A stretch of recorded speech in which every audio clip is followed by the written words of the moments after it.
Who I know affectionately. Okay, so I'm going to start over.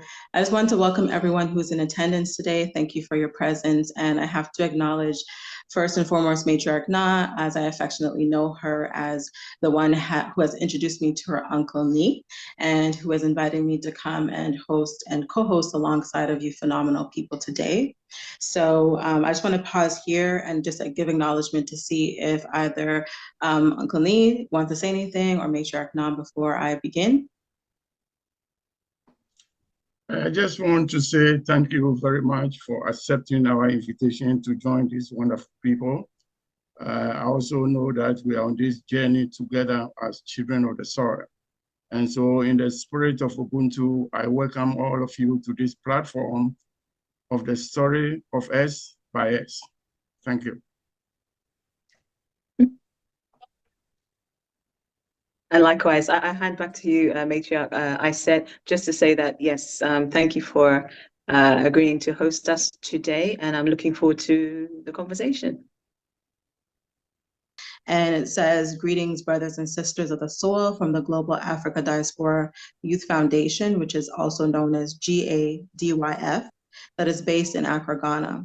The diaspora gateway to the motherland.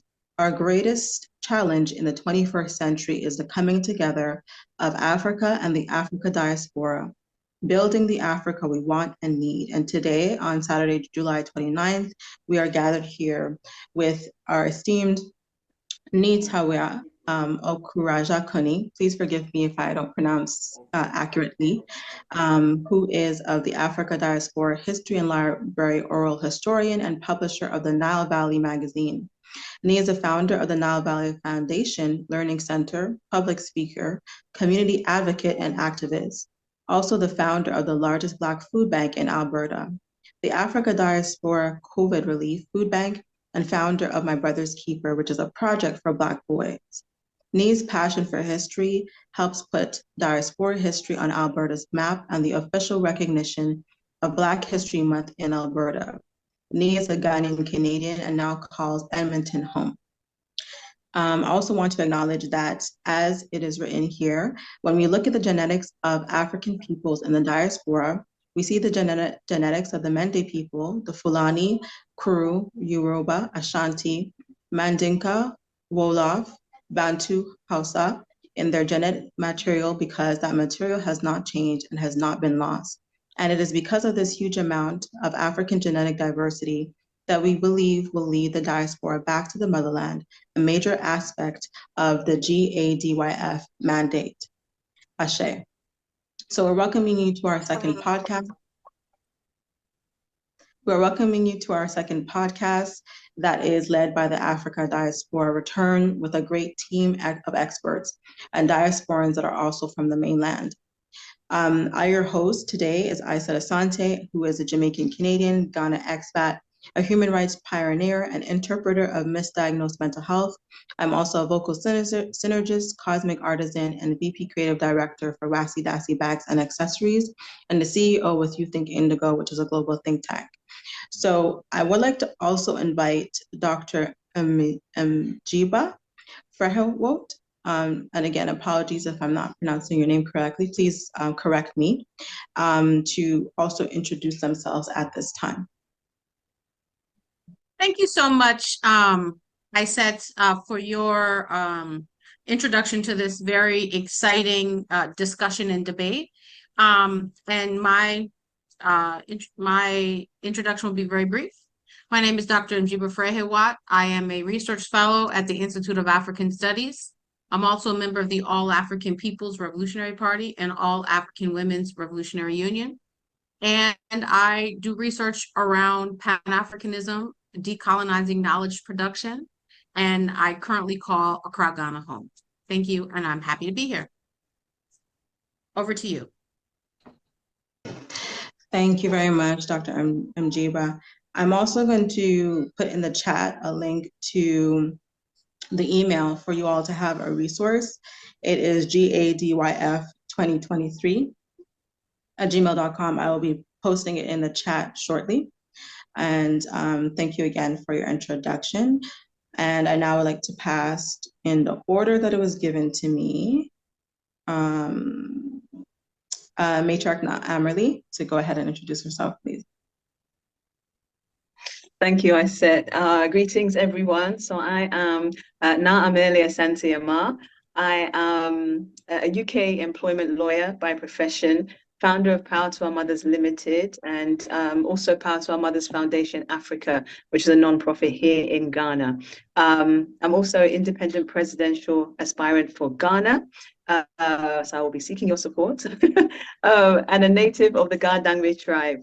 And I'm a mother of 2 boys, aged 12 and 9, coming up 10. And I'm really excited to be here to discuss all things home and away, and how we bring those 2 parts closer together.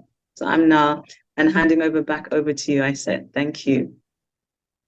Thank you. Really appreciate that. And to now Cassidy Little, please introduce yourself. Hello, everyone. I know we're all here at different time zones, so I won't say good morning or good afternoon, but I hope everybody's having a great day so far. So again, I am Cassidy Little. I'm an advisory council member, and I'm a representative from the United States. I'm originally from New Jersey, the southern New Jersey area, and I now reside in our nation's capital, Washington, D.C., where I work in education. I earned my bachelor's degree in social work from the Historically Black University, Delaware State, class of 2019. And again, I'm now working in education, and I am seeking to use education as a gateway to Black liberation in all ways, spiritually, physically, mentally, everything we need. And I'm very excited to be here. And like everyone said, excited to get into these conversations and talk about some things that need to be talked about. So I'm honored to be here. Thank everybody for being here. Thank you, Cassidy, and I appreciate everyone's outstanding introductions. So at this time, I do have some questions that I would like to ask and see how we will respond towards the topic of today. But I also would like to give space for if anyone has their own questions or any thoughts or commentary they would like to share before we get into those questions. And as per what I have noted here, our lead guest is Dr. Mjiba. So would you like to ask any questions at this time or share anything that's on your heart? I don't know if I have any questions to ask. I guess perhaps the one thing that I would like to share about this notion of return is really a question of what does return mean to us as global African people. Oftentimes when we think about return, we think, of Marcus Garvey's Back to Africa movement, right? We think about the contributions that the diaspora has made in places like Ghana or Tanzania. We think about, the Ghanaian diaspora that, is coming back home and making contributions. But then I'm also thinking about Amilcar Cabral's Return to the Source, right? I'm thinking about our Adinkra symbol, Sankofa, right? Going back to the past. And so when I think about this notion of return and the role of the diaspora in returning, right, to the continent in essence, I'm beginning to then question, does return mean physically return? Does it mean mentally return? Does it mean socially return? Does it mean culturally return? Does it mean spiritually return? Can one never set foot on the continent but have returned back home, right? Is your return from a Pan-African ideologically sound position?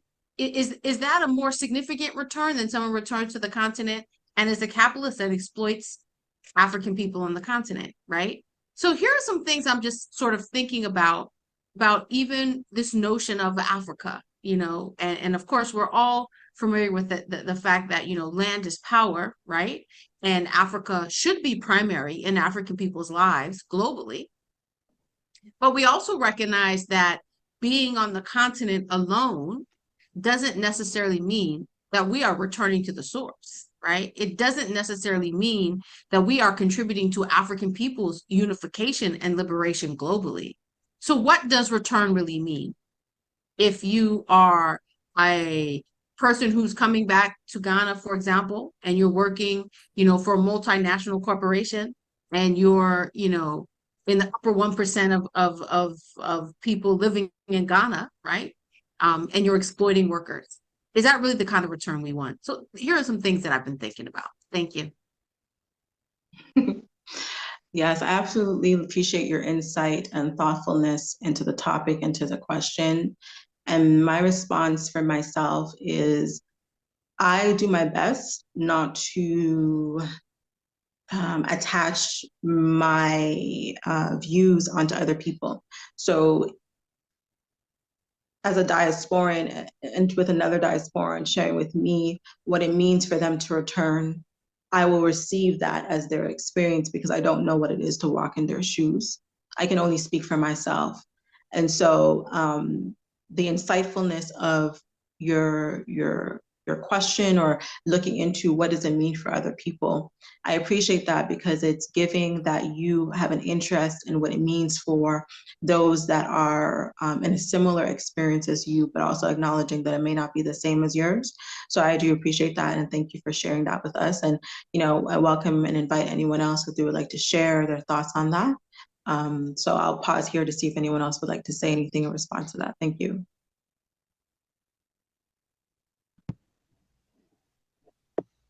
Thank you. I don't know if I'm jumping ahead of you, Cassidy. I just saw the come on unmute. Yeah, and I love that opening, Dr. Mjiba. And yes, I've asked myself the question that sometimes my personal view is that, yeah, it's there's the what does it mean? And for me, for instance, it doesn't mean that all people of African descent must return to Africa for us to, be able to unite and thrive as a people across the world. It doesn't, because from my understanding that, we are the first people on the earth. So actually the earth is our home. It's just that we originated from one place and then spread out. So, but what is important is that we absolutely return emotionally. So we have that. So emotionally, spiritually, so we have that connection. And it may be different for each of us. But having spoke to many people and just even watching my own children when they get here, and even how I feel is that I say the soil knows my soul. It's like you're here and you're instantly plugged in. Like you may not be able to explain it, but it's just, somebody once asked me, "Oh, how do I feel coming back to Ghana?" And I said I felt free, and they were surprised because they're thinking, well, Ghana has some challenges, in the system. But I said I experience a peace here that I do not experience anywhere else in the world. And that just tells me that this is my spiritual, it knows my soul. This is, the place that ultimately nourishes me, that is, that feeds me. So I won't be too long-winded, but following on from Dr. Mjiba, what I'd say is, so there's the, what does it mean? And then what it made me think of was, what does it mean and to whom? Because we have the return of those of us returning, the diasporans, if you like, and then there's the concept of the return for our brothers and sisters native to the land. Equally, what does it mean to them? Because in some of our discussions, I'm sure you would have had discussions in our in different spaces, it does not necessarily mean the same thing. In terms of what are our expectations as us who are not born on the soil, when we are going home, when we are returning to our motherland on the continent, what are our expectations of the people, of the land, but also what are the expectations of our brothers, sisters on the land of us when we come home? So there's this kind of, at least a duality in terms of what it means for the people coming and the people waiting for those to come. So I will leave it there for you to all ponder that, but I really appreciate that opening. Thank you. I hand it back, I said. Absolutely, and thank you so much for that response. That was really heartfelt. And I see that our also matriarch Akuya has responded, and she said, the soil knows my soul." Thanks for that. So there's affirmation there. So I think you were saying, I didn't see it, but I think you said Cassidy also unmuted. So if you did, you're more than welcome to share at this time, Cassidy. Thank you. Thank you for that. I believe everyone really touched on how I also feel when it comes to returning. But I know for me personally, it definitely starts mentally when it comes to basically living by the principles that my ancestors lived by. So things such as keeping community first, keeping a strong reliance and relationship with source, things like that. Also socially, being able to accept the Black body for what it is and hold it to a high esteem the same way we hold other bodies to a high esteem here in America, things like that, things that we need to unlearn and learn again. But while it does start with mentally and socially, I do see the value in actually returning physically. Although I haven't been yet, I definitely see the value and am looking forward to being in a space that affirms who I am. Like I said, I haven't been to Africa yet. I do plan to, but I can only imagine it would be an experience similar to attending an HBCU, where you walk onto a space where everyone looks like you. And not only does everyone look like you, there's people in various positions doing various things that you don't always get to see in our normal day-to-day lives. So I imagine it would be similar actually returning to Africa and being in that type of space. So I see the value in returning physically as well. And I feel like it encompasses everything: the mental return, the social return, and the physical return. Yes, thank you for your perspective on that. I really appreciate that. So we can move into the portion of the questions, but I also want to just acknowledge again, Uncle Nee, do you have anything you want to say or ask or add before we go forward with the questions? I think that I'm feeling so good. I feel like I am in a Baptist church on a Sunday morning because everything that I have said so far hit to the core of who we are on this platform. And Dr. Njimba talked about how to put the return in context. Someone said, I am an African not because I was born in Africa, but because Africa is born in me. So you can be African wherever you are, but to be aware of who you are in context is what we are trying to pass on to everyone else. That you can be anywhere, the earth belongs to you and to your ancestors. And so we are a representation of the human race. So wherever you are, let the African in you show up. And so I think we are having such an exciting discussion, and I'm humbled to be in the midst of such people. I know when the time comes to be called, I have actually prepared the next generation. And Dr. Njimba, I'm proud of you for what you are doing, the sacrifices you are making on this journey. And I'm very particularly excited about one aspect of your program, which is how to decolonize and re-Africanize knowledge production in Africa. And I applaud you for what you are doing, and may ancestors continue to protect you. And with that, I yield. Yes, thank you, Ashe, to that. So I want to remind everyone again that I put in the chat the contact email, which is GADYF2023@gmail.com. And so you're more than welcome to contact anyone in particular. And I'm going to just reiterate that Uncle Nita Uya Okuraja Kani is available at that email, as well as there is a founder and director who is of this foundation, and you have access to the board members and advisory board members, as well as the vice president, to have access if you have any questions or anything you would like to share in support of them. So the first question that we have is, what does the return of the diaspora to Africa mean to Africans in the mainland? So to those of you that are currently on the continent or have family and friends who are on the continent? Have you had those conversations with them about what does it mean to them to have the African diasporans return home?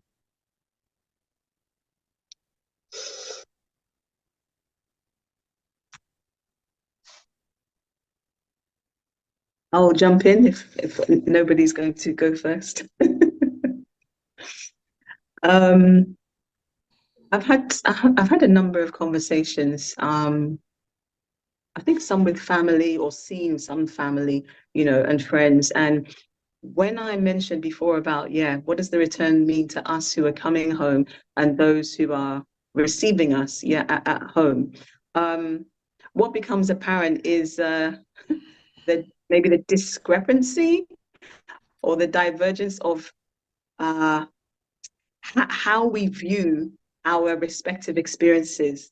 So, the saying that the grass is always greener. So for us who had been in the diaspora for maybe long enough and then felt the call to come home, and we're thinking for different reasons, we have something to do on the motherland, but also we are, for some of us are glad to be leaving. For me, it's the UK. But mine was more a case of I'm going there to do something, not I'm getting away from the UK, which is another important distinction. So I say that because when I came to the continent, to Ghana in particular, I was trying to get my head around, but why is everybody leaving? Why are the young people trying to leave? I was just thinking, I got here and there's amazing things and, want to re-immerse myself in my heritage. I've got lots to learn. And like I said, to find that a lot of especially the young people are going to leave. And initially, I have to say that it kind of triggered me, because from my experience and what I've learned from outside, I'm looking at the situation, the experience of being on the land as, but you don't know how fortunate you are. You have so much, you have things that are so valuable here. I used to be able to speak my native mother tongue, Ga. I can barely speak it now because of the concern that we need to be properly integrated into the system where we were, but it always really pained me. It really hurt me that I'd lost that because I felt like I was cut off, you see. So when you flip it to those of our brothers and sisters on the land looking at us coming home, a lot of them, it's about what they've seen in the media or what even some of us have told them about, all the opportunities, all the jobs, how you have, this kind of the material things, that you have, which just really points to, for some of them on the land, what they don't have and what they would like to have, and it's a real shame. And it really frustrates me when in the diaspora, the messages, the narrative that is given to us of Africa is usually, trigger alert, but when you're watching TV or something, it's usually, showing the children with the kwashiorkor bellies, with the flies flying around them, they're poor, they're starving. And you just think, really, did anyone actually stop?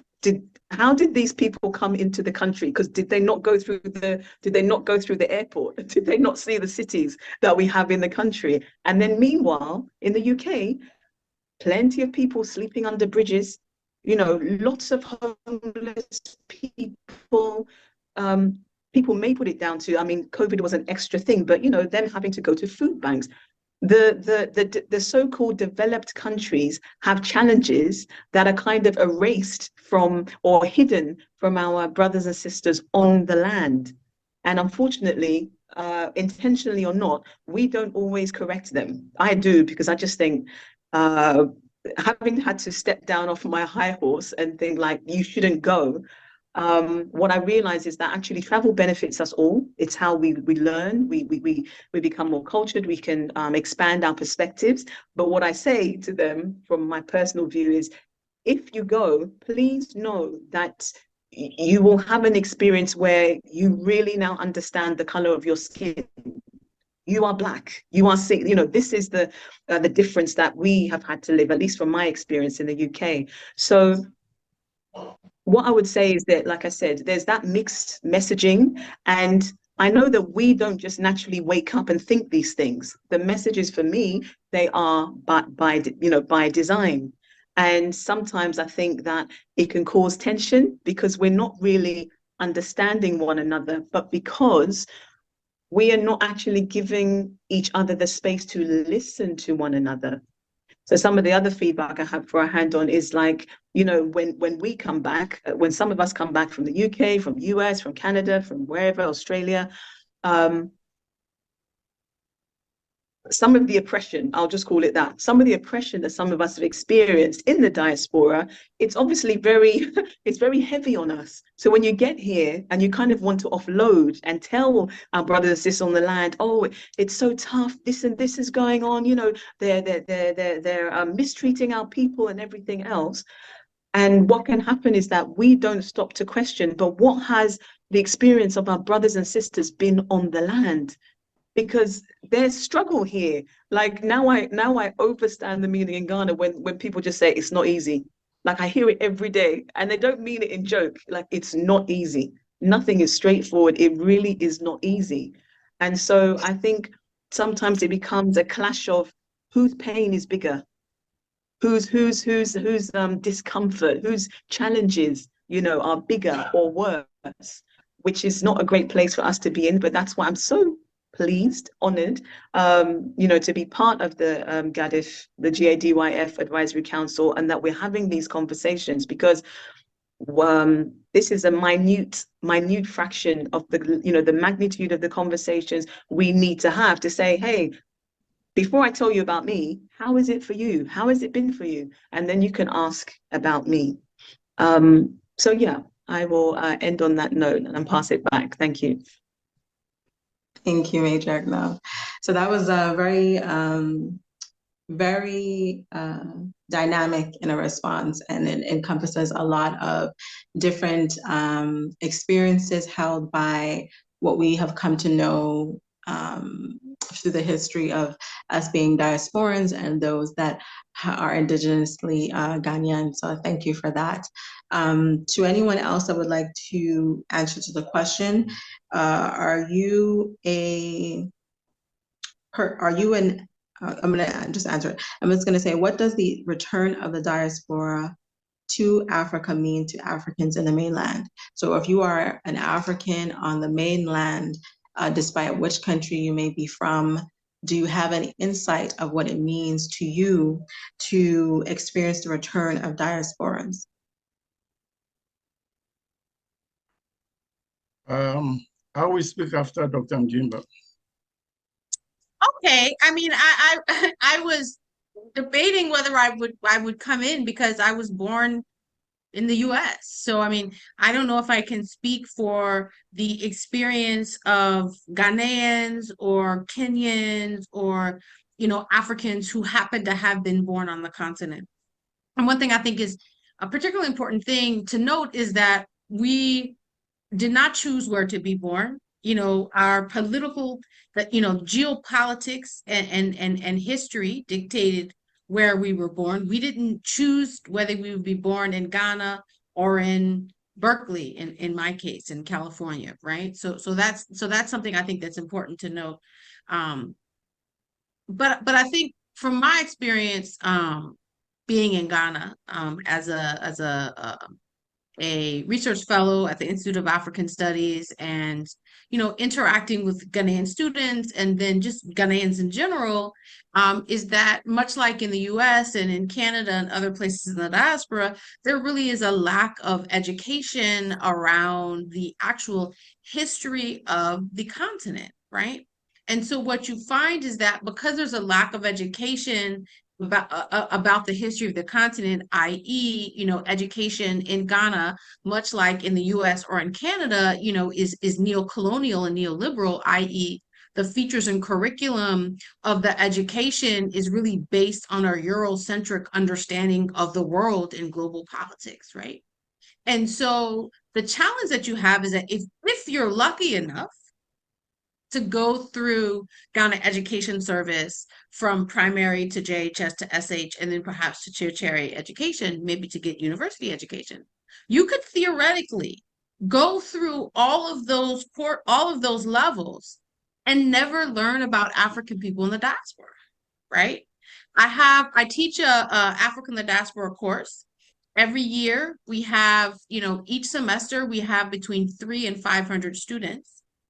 And of the 300 and 500 students, over about 95% of them think I'm white because they've never engaged with or even been taught about African people outside of Ghana, right? That's the first issue. The second issue is many of them don't have access to even thinking about a relationship with the diaspora beyond going and studying the US or studying in the UK, right? And so for me, I think the relationship between the diaspora and folks and we really say global Africa in the Institute, right? Because we include both the continent and the diaspora, right? And where you happen to be placed and where you happen to be born really dictates where you find yourself, but you're part of this global African family, right? Or this global African nation. And so for me, there's this miseducation, really colonial education, neo-colonial education, which really follows our people wherever we are, right? And so how the Ghanaian persons who were born in Ghana, right?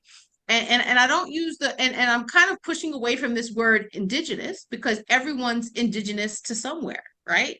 And when we use these terms indigenous, it somehow makes us believe that certain persons who are not indigenous are more significant than those who were born in the space, right? And so I'm just kind of rethinking this. But as we begin to ask ourselves, well, how will Ghanaians accept the diasporans, or what is their relationship to the diaspora? The first thing we need to ask ourselves is, what access do Ghanaian people have, or people who are living in Ghana or across the continent, or in Bahia, or in Compton, or in DC, right, have to true historical understanding of the relationship between African people, globally, right? That's the first question we should be asking ourselves. And I'll round up after this, but so I think that for me, the response, right, is dictated on whether somebody has access to education, right? And we also have to bear a couple of things in mind. One, when many people who come back for a vacation, they live, they move, they have a different, they're living in probably a different class than the majority of Ghanaians. That different class gives you the opportunity to move between Ghana and South Africa and Uganda and DC and, London and Shanghai, right? So you now come and drop down into Ghana and expect somebody in Ghana to receive you 100% when they recognize there's a class and power dynamic. So now, for me, we must understand, as my colleague said, this challenges and struggles that folks face in Ghana every day, and how are we part of that? Do we view ourselves, I'm really finishing at this, do we view ourselves as Ghanaian, right? As in what happens in Ghana is important and relevant to us, whether we have Ghanaian blood or not? Or do we view ourselves as expats? Do we view ourselves as outsiders who are here temporarily? That dictates how people also receive you. And I'm yielding back again to Iset, or to Uncle Nee. Thank you very much, Dr. Njiba. The question asked is quite loaded, but it is at the core of the issues that we face between the Africans in the mainland and the diaspora coming home. But what I would like to express here particularly is for the Africans to understand the diaspora in terms of the 400 years sojournment or captivity in a strange land and now coming back. Because you can only serve a people when you understand where they're coming from. And the question would be, has African learned about the struggles of the diaspora outside of the motherland? And therefore, their coming back should be put in context, historically, spiritually, even biblically. Why the return is so important to Africans' second renaissance. And I submit to you that history will tell us that every nation has rejuvenated itself based upon those who left and came back. So you can look at the case of Greece. It was the Greek people who came to ancient Africa, Egypt, and went back and put Greece on the map. It was the Romans who came to Africa and went back and put Rome on the world map. It is the Asians, is it Asia, Spain, or Spaniards who came to Africa and went back and built Spain. So therefore, the diaspora is the vanguard in terms of Africa returning her former glory. But what do we do and what do they expect from it? As an African, you do know that we are the most hospitable people in the history of human beings. And therefore, you must provide venues. We must have certain things put in place so that when they return, they will feel comfortable and feel that I am part of this piece of land. This is where I belong. Because when Dr. Njimba is in Ghana, she's not a Black woman, she's a woman. And that comfort, we must be able to share it with the diasporans and stop looking at them like investors. Don't talk to me about an investor. You don't know what I've gone through in 400 years.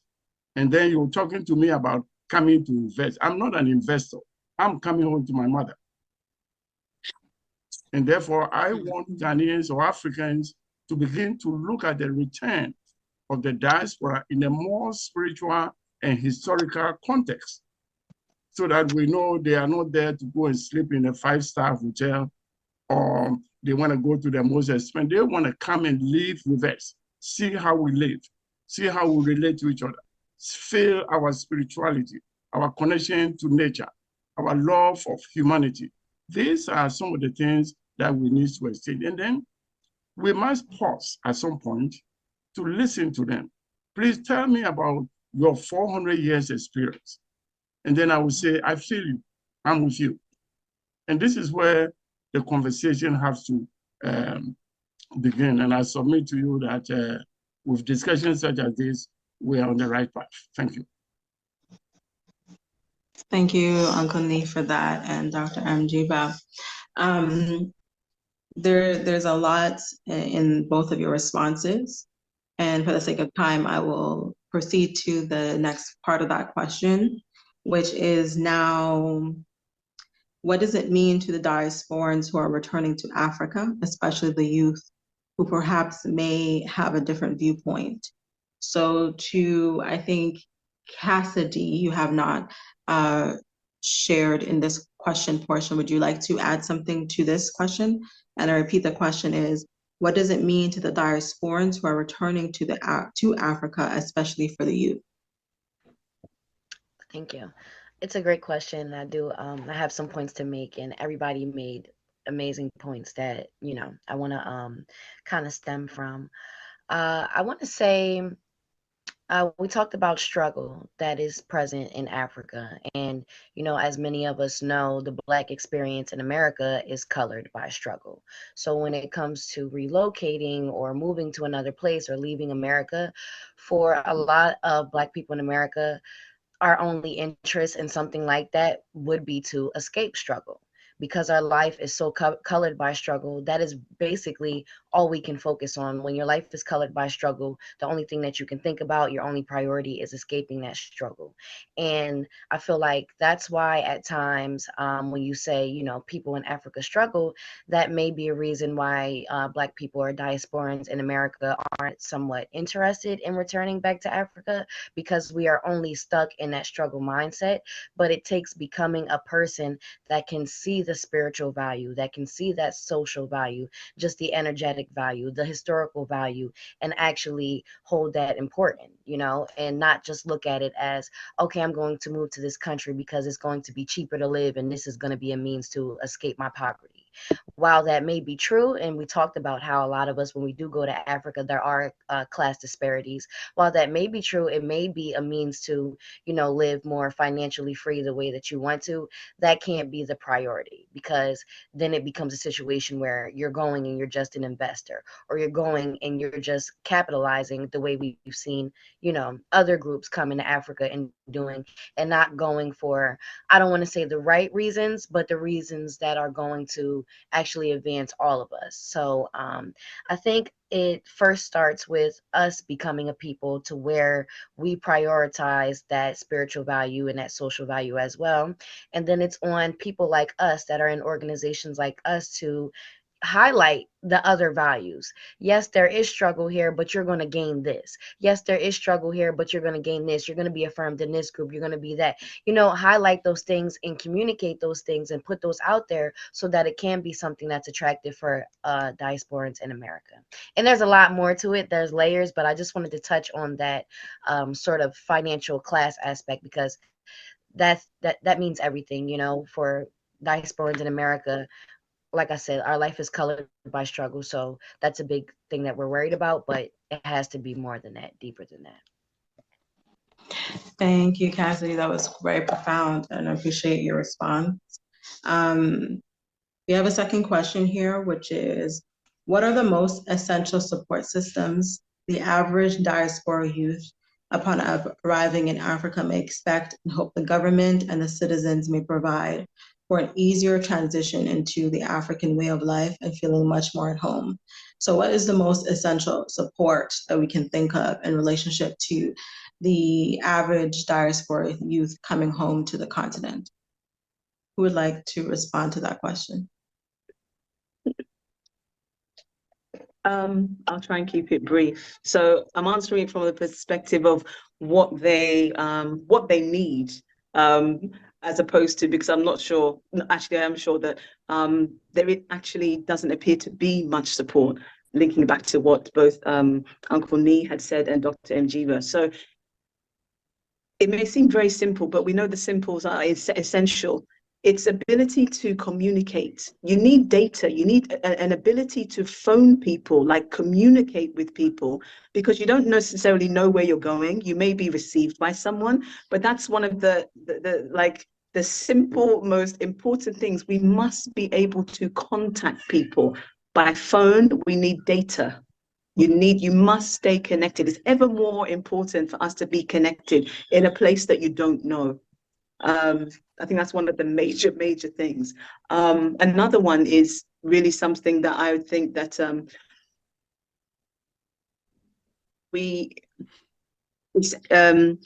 primarily you build before you get here, because it's actually a good network. Now, you may not necessarily come with a ready-made network, but having at least one or two people that you feel you really can trust, who know the land well, again, is essential.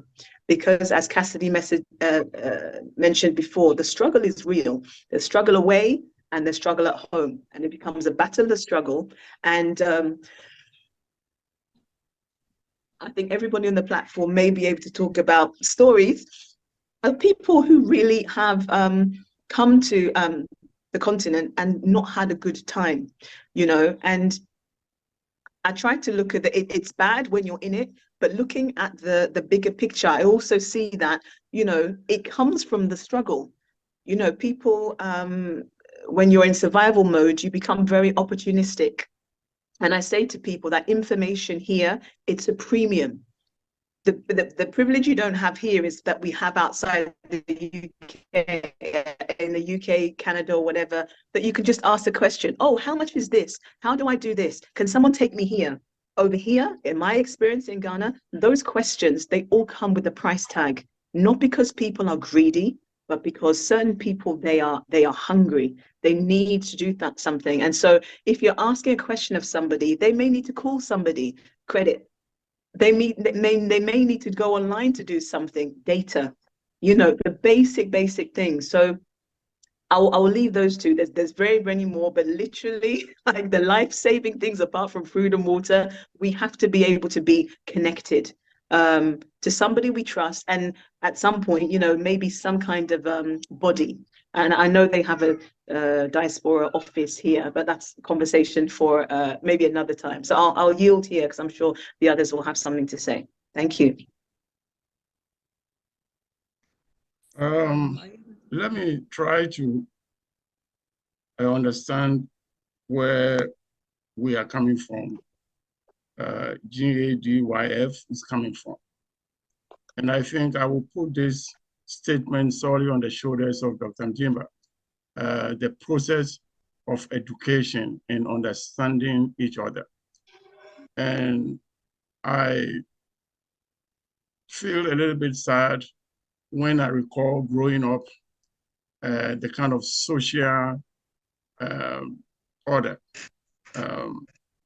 Dr. King called us to be drum majors.